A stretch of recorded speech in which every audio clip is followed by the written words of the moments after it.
Hi, welcome back to Make It With Tim. I'm Tim, and today I'm going to be showing you how I put up this curtain pole.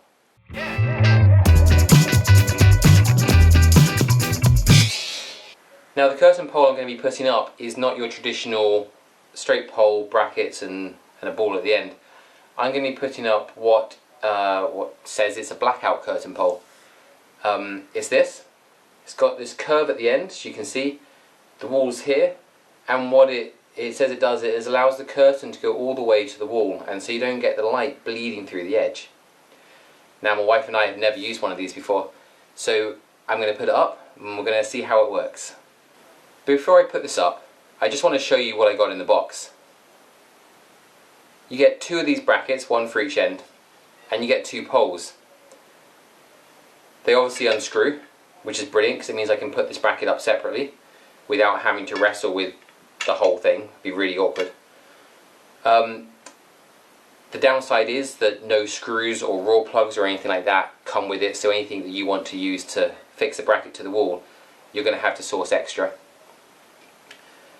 The one we've got comes in this great silver matte finish. It looks really nice and it's going to suit this room really well.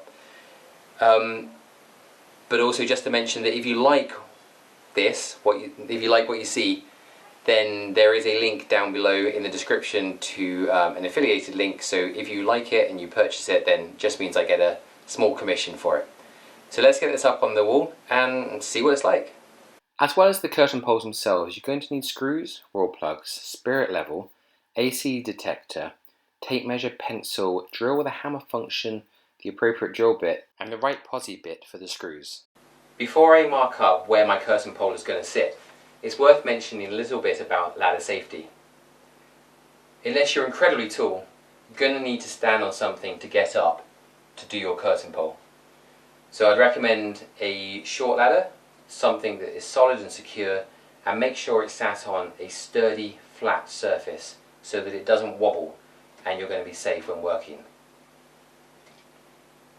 Now when it comes to hanging your curtain pole, there are a few things that are worth considering before you start marking up.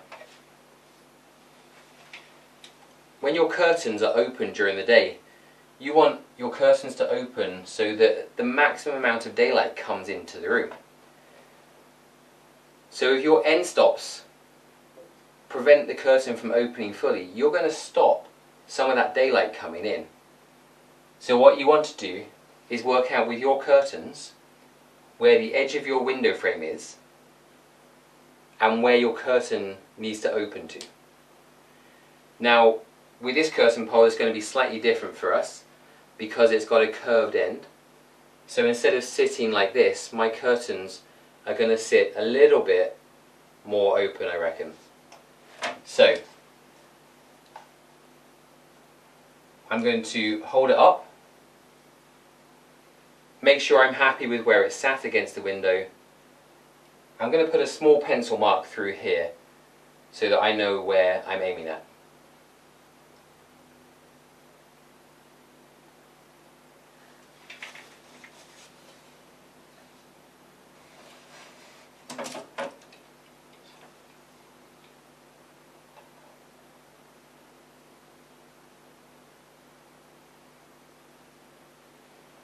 Okay, so for me that's going to be about 7 centimeters from the edge of my window frame to where the end of my bracket needs to be.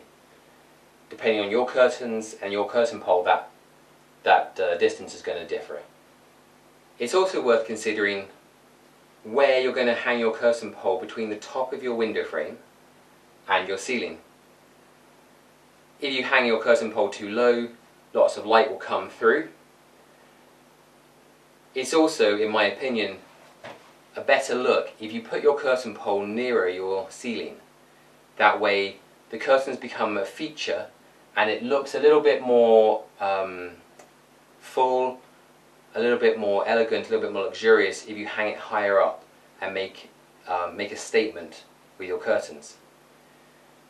It's also worth finding out what the drop is on your curtain, that is how long your curtain is from where it hangs down to the bottom of your window frame, and making sure that you have enough curtain length to go below your windows I would say personally, for my own opinion, a good 15 to 20 centimeters, but it also depends whether or not you want your curtains dropped to the floor, whether you have a radiator underneath your window, or any other bit of furniture there that you don't want your curtain dragging on.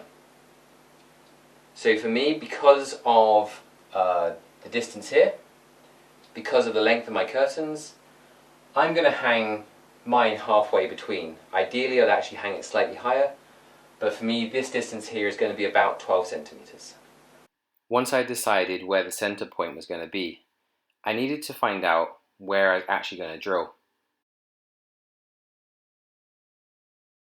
With this particular curtain pole, the screw holes were 40mm apart, so 20 centimeters either side of the center point. Once I had marked where I thought the screw holes would be, I double checked with the wall bracket itself. Having done one side, I now needed to repeat the process on the other side of the window. When measuring up, I discovered that the distance between the top of the window and the ceiling were different on both sides of the window. As a result, I split the difference. This meant that the curtain pole would be nearly parallel to both the ceiling and the top of the window and not necessarily a true level.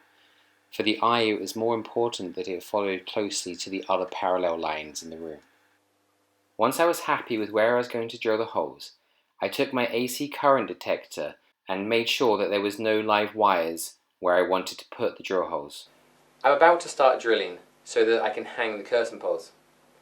Now, this is an outside wall, and in this case it's made of brick and breeze block, and there's a lintel above the window. I'm going to have to use a masonry drill bit. Now, for the raw plugs that I'm going to use, this is a 6mm masonry drill bit, and it means that the raw plugs will go in nice and snug. Now, you've probably also noticed that I've got this little bit of tape on here. This little bit of tape shows me the depth that I need to drill in so that I can put the screws in to their maximum depth without hitting any brick or breeze block and the screw stopping. Make sure that your drill is set to the hammer setting, otherwise there's no chance of it going into the concrete. When I started drilling, I didn't get very far with my 6mm drill bit before I realised that I needed to switch down to a smaller drill bit to allow my drill to get into the concrete far enough. I then switched up to the bigger 6mm drill bit and drilled the holes to the right dimension once they were ready to the right depth. I then followed the same process to drill the holes for the other bracket. After drilling the holes, I put the raw plugs in, ready for the screws. It was then time to put the brackets on the wall. I realised at this point I needed to use an extension for my posi bit. This meant that I could put the screws in without my drill rubbing against the bracket and causing damage. It was then just a case of repeating the process for the other bracket. I've just finished putting up the brackets on the wall. There are no instructions with this curtain pole, so what I'm about to show you is the best method that I've come up with to get the pole up and the curtains up at the same time. So what I've done is I've put the curtain pole together, I've slid it to its smallest length, I've put the curtains on the curtain pole, and now I'm going to reach up and screw it into one end, pull out the extension for the other end and screw that in as well.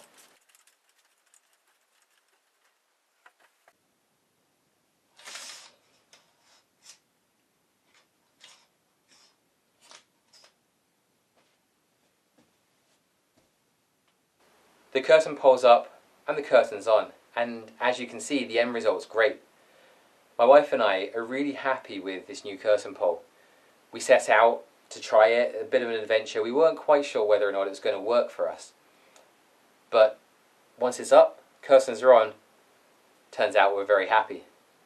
Now, when we started out, I was slightly dubious about this because there's nothing stopping the end of the curtain sliding around and leaving the wall when you come in and close your curtains at the end of the day.